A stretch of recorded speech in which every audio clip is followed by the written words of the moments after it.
leaning on one another. I think we've seen that a lot over the last few years. Would you agree? Yes, we're a huge family and a team that I think comes to the district every day, hoping to have an impact on Yeah, one another. yeah, for sure. So tell us a little bit about your career, how it's evolved, how you started your career in education. Actually, I knew that I wanted to be a teacher in 10th grade. I had a teacher in high school that allowed me to work with a special needs student and really gave me a lot of independence to really do things that I thought that this student needed. And it was then that I decided that I really wanted to go into special education. And so I really never looked back, went to Central, got a degree in special education, and did my student teaching here in Lake Orion, actually at the high school for a Okay. portion of it. Um, So where did your student teach? Who for? Who with, I should say. her name was Ula Gamelin, which Okay. she's not here any longer, but yes, Okay. that's All right. And at the what circ, I what should was say. that class? That class was a special education class for English language arts. Okay. So you student taught here at Lake Orion and in the old high school, as many call it, that's now the Cirque building. So you student taught, then what? Then I moved to Ohio actually for a little bit, Oh, okay. and then got a call from the high school saying that there was a position and they would wonder if I would apply. So I was very excited about that. Did apply. It ended up that another internal had taken the high school position, and therefore I interviewed actually for a middle school position at Okay. Walden Middle School. Okay. All right. All right. Great. And what was that position? That position was a learning resource position for Okay. EI students. Okay. All right. And All so right. I did get that position. All I right. started at Awesome. Walden. Well, I'm glad you didn't turn into a Buckeye while you were Yeah, gone. no. So you're back here in Michigan and maybe even watching some sports these days. So that's good. So you started out there at Walden Middle School, and then what? How did your career evolve? So you were a teacher. I was a teacher for 4 years. And then my then principal, Alice Sepinen, within the very first, I think, year or two, started talking to me about leadership. And she wanted me to start a summer school. So I did start a middle school, summer school. And through that opportunity, she just kept talking to me about leadership and kept giving me different opportunities and really encouraged me to pursue leadership. Okay. All right. And then so what was your first leadership position? It was actually her assistant principal. Okay. So work us through that. So you were an assistant principal. I'm sure you had many friends that you saw regularly. I know in my career, we got very strong relationships with a small group of students that we saw on a relatively regular basis. So you were an assistant principal at the middle school in Walden. And then what?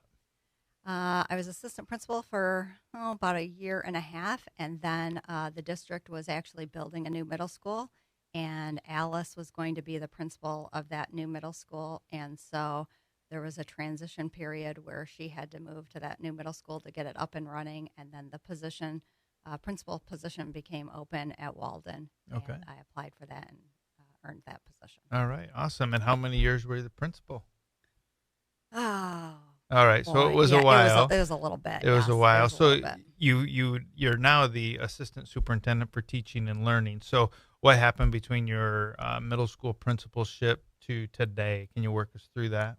What Yeah. that path looked like?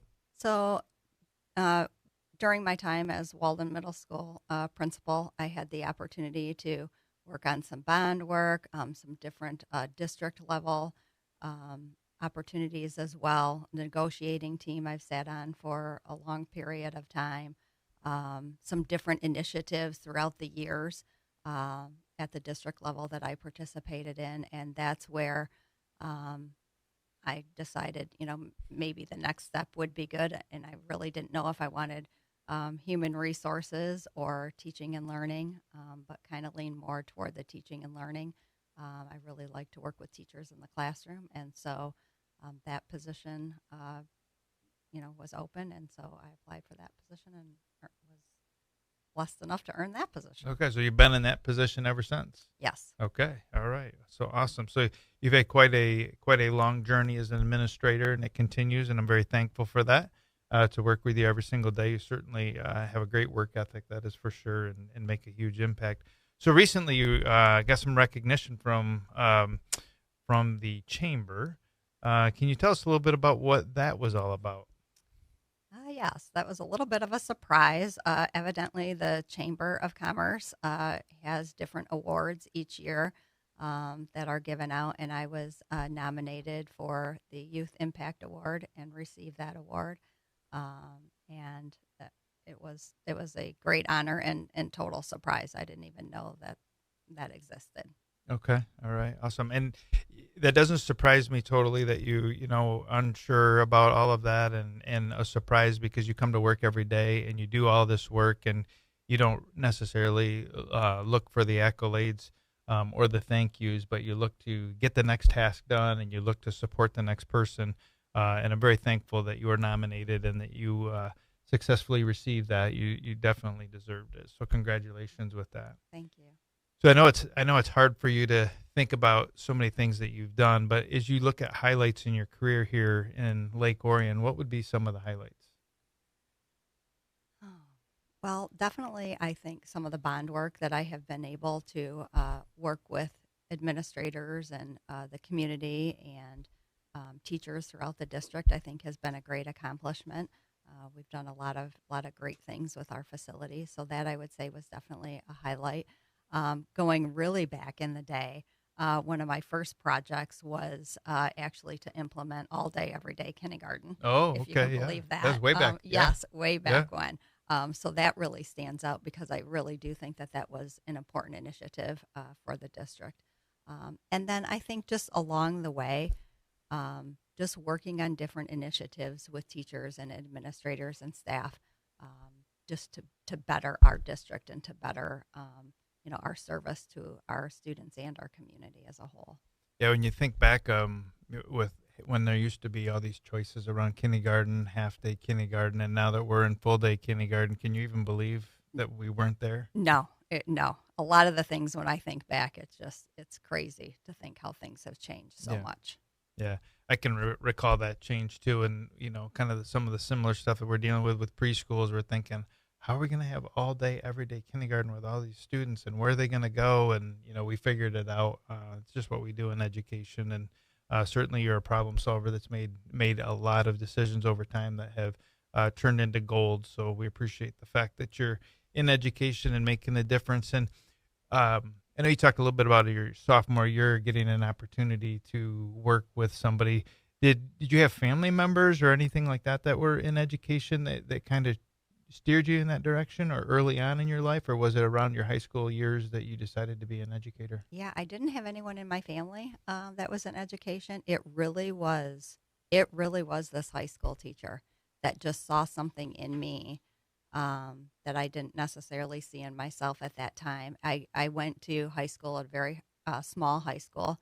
To be honest, I was in a class that I had taken all the other classes, so this was just really just to fill my schedule. Okay. And this student was a special education student that had a real hearing disability. And being in a small district, there were not a lot of services, and the teacher did struggle, with trying to make sure that she was meeting the needs of this particular student as well as the whole class. So she just,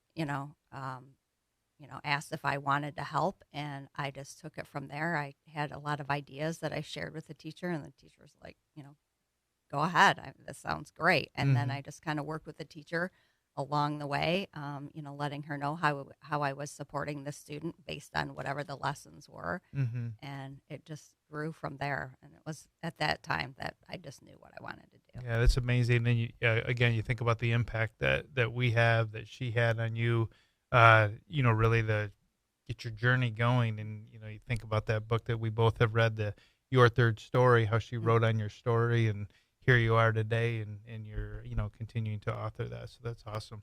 So I know you have a tremendous work ethic. You're busy all the time. Seems like you're always doing something. You probably do things in your sleep, would be my guess. But But so what is your sanctuary? How do you stay sane? You're constantly working, stress level isn't low, but what keeps you sane? I am a runner and I like exercise. So that I would say is a huge, huge piece. When I go running, that is a huge stress relief for me. It's oftentimes a lot of times where I come up with just different ideas.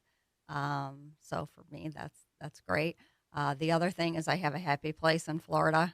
Most people who know me know that. I'm a beach girl, so anytime that I can get to the sun, into the ocean, that's awesome. Yeah, no, that's great, and we certainly are in a great area and community to run. Not that I'm ever going to do it on a regular basis, but with all these parks and trails and everything, Sure. I'm sure that you've seen just some nature's beauty at its finest. So, Mhm. so what drives you to continue to be in this leadership position? You've done it so long. I think you taught for 4 years, if I heard that right. So you've been an administrator for well over 20, probably over 25. But what continues to drive you?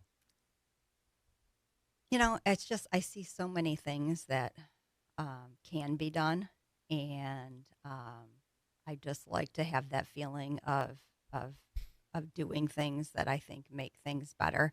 And honestly, it's been the District of Lake Orion, the staff, students, community, and you know, and people here that I've just really grown to love Lake Orion. And so I think that makes a huge difference when you come to work every day and you enjoy the people that you're around, Yeah, for sure. and you feel like you're making a difference, that we're working to improve things.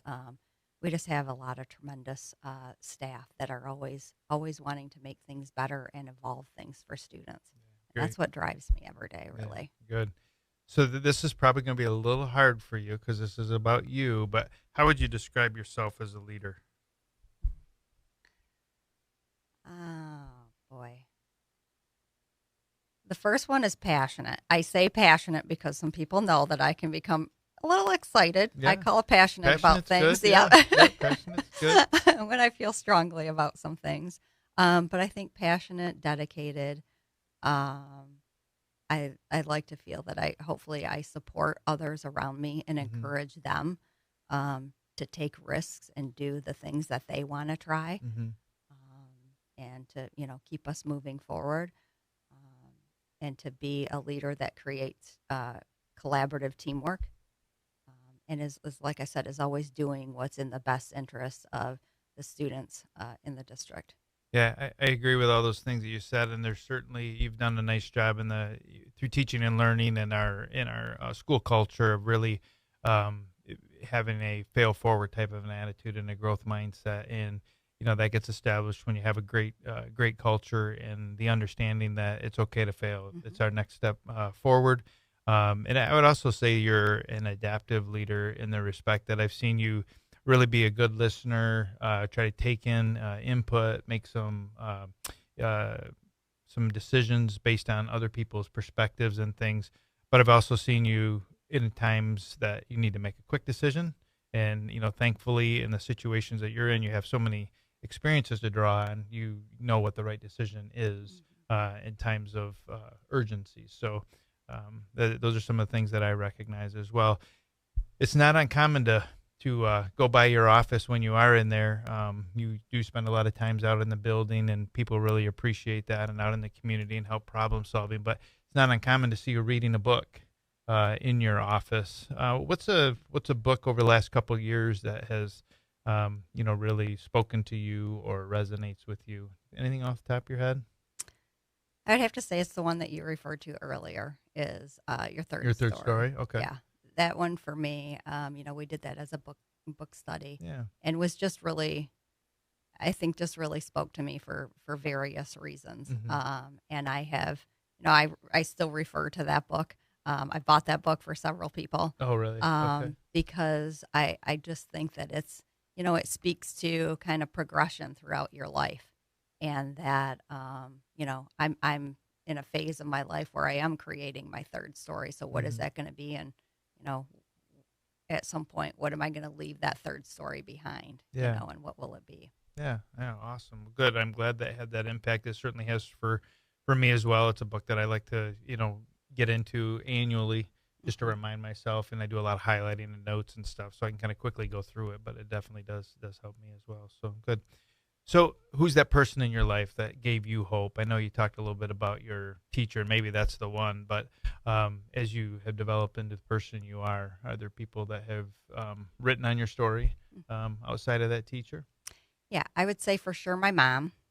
I lost my dad at a young age, so I had the chance to watch, as my mom, progress through that. And there were definitely some struggles and some transitions that we went through as my sister and I grew up with a single mom for a good portion of the time. Mm-hmm. So she really had an impact on me. She's a very strong, determined woman with a strong work ethic. Right. I was going So to guess that. that is Yeah. exactly where I got that Yeah. from. And then I would say definitely the high school teacher, but Alice Sepinen, who was, principal of Walden when I met her, Mm. and she hired me as the special education teacher and then assistant principal, and then really had a say, I think, in the principalship as well. Just really pushed me to, be a leader. And like I said, was one of the people who saw things in me that I didn't really see in myself, and kind of just, I mean, time after time, just Mm. continued to push me to um, just grow my leadership skills. Yeah, no, that's great. I'm glad that she saw that in you. We still see that in you today, and she certainly she was read that well. So that's very good. So I know you've been in this community for quite some time. You've had a lot of colleagues that you have worked with.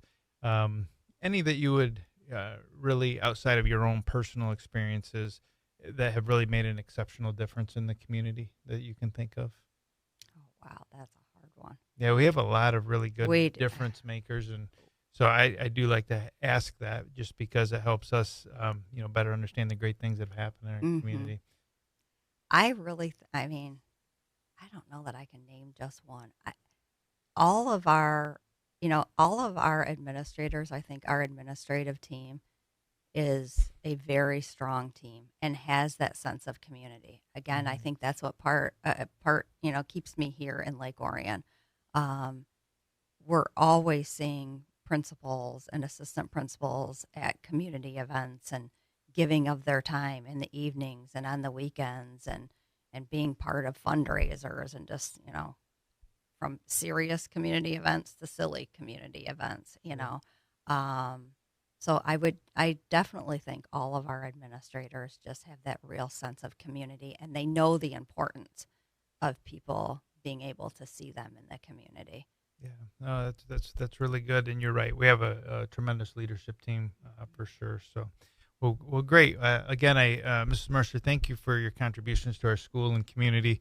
Many thanks to your 5 children and your husband Doug for sharing you with our students and staff and our community as a whole. You make a tremendous difference for me personally and professionally, and many in the district, and certainly you are a champion of hope to many. We look forward to bringing another guest next month as we highlight another difference maker. Thank you for listening today. I challenge our listeners to be that champion of hope for somebody, anybody. Go Dragons.